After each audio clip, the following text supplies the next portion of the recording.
Let's continue Hebrews. I'm on Hebrews chapter 11. It says, "Now faith is confidence in what we hope for and assurance about what we do not see.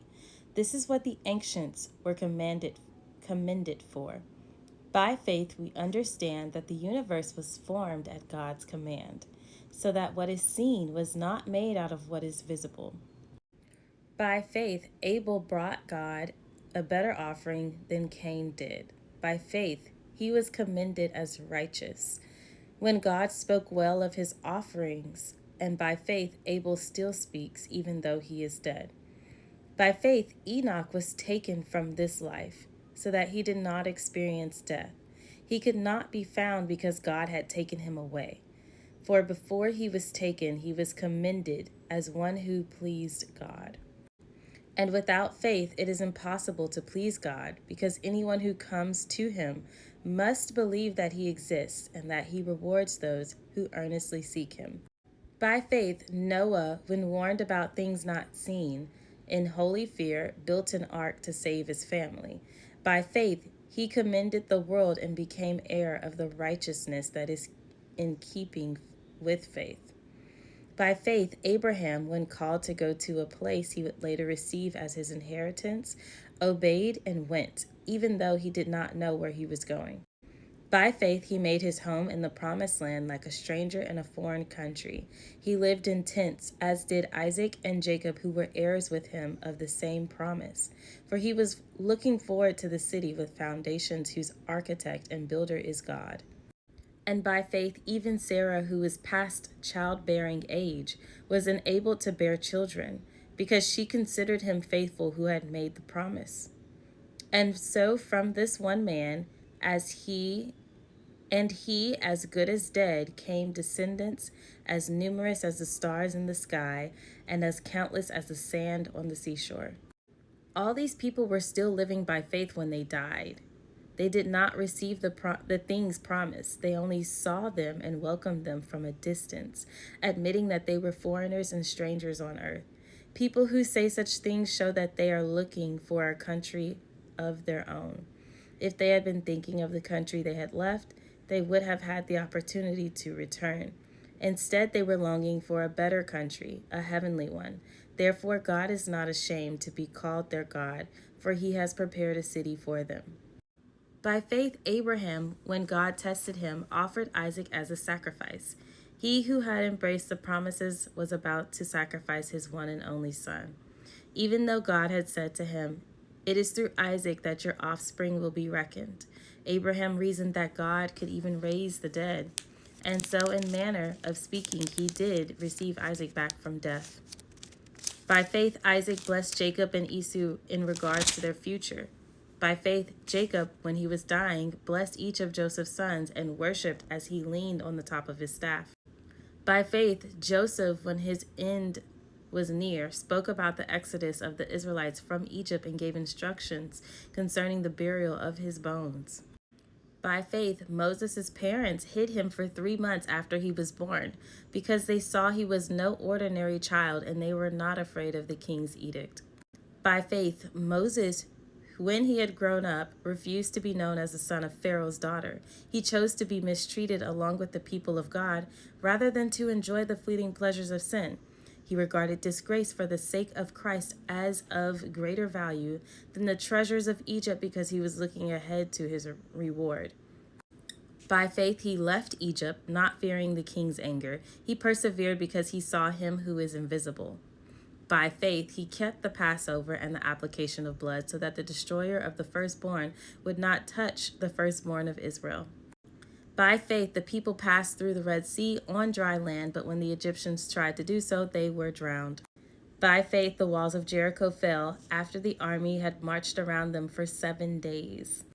By faith the prostitute Rahab, because she welcomed the spies, was not killed with those who were disobedient.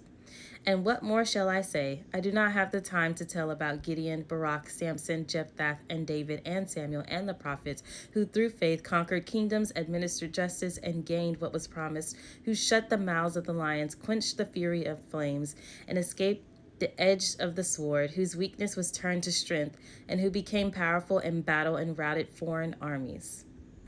Women received back their dead, raised to life again. There were others who were tortured, refusing to be released so that they might gain an even better resurrection. Some faced jeers and flogging, and even chains and imprisonment. They were put to death by stoning. They were sawed in two. They were killed by the sword. They went about in sheepskin and goatskin and destitute, persecuted, and mistreated. The world was not worthy of them. They wandered in deserts and mountains, living in caves and in holes and in the ground. These were all commended for their faith, yet none of them received what had been promised, since God had planned something better for us so that only together with us they would be made perfect. This is probably one of the deepest chapters in the Bible. If you feel that you're losing faith, we know where to go. Hebrews chapter 11. If you feel that you are, what if you don't know if you're losing faith? What if you're just really going through it? If you're going through spiritual warfare, I'm talking to Christians. Hebrews chapter 11. They didn't receive what God had promised them because they died before Christ came. The way that the writer of this book ended it that way, they were not hiding anything. They were being honest 100%.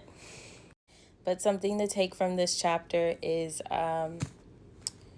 if God told you something is going to happen, he told you, he didn't tell anybody else. So it doesn't matter what everyone else is telling you. It doesn't matter what everyone else thinks. It doesn't matter what limitations other people put on you. And it doesn't matter what is coming against you. If God said it's going to happen, if he told you to do something, it's going to happen. I say that because just about everything that was listed by faith seemed impossible.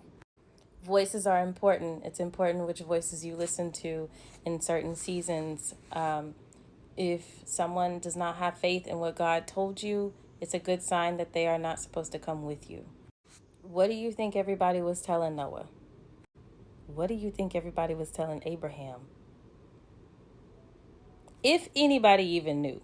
But I just want you, let's pretend that in every single one of these circumstances, people knew what God had told them. What do you think they would have said? God told you to go kill your son? You really think that that would be received well? No.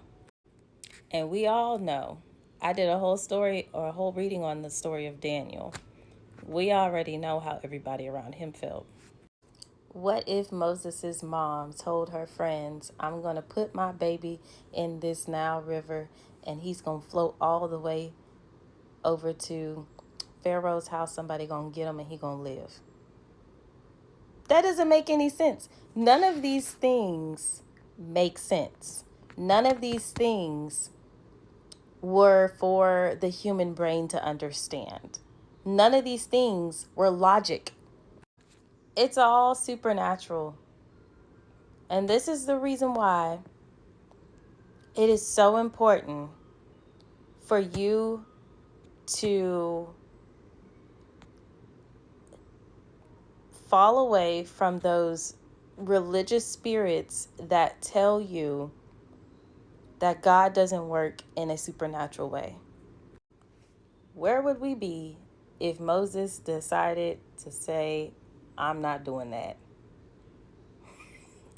I mean, can God get somebody else? Yes. But really think about this. What would life look? We don't know. If he had to choose somebody else, because we all have free will. If someone is telling you God does not work in supernatural ways, that is the devil.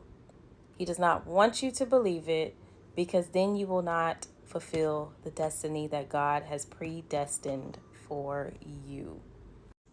I'm really talking to myself tonight.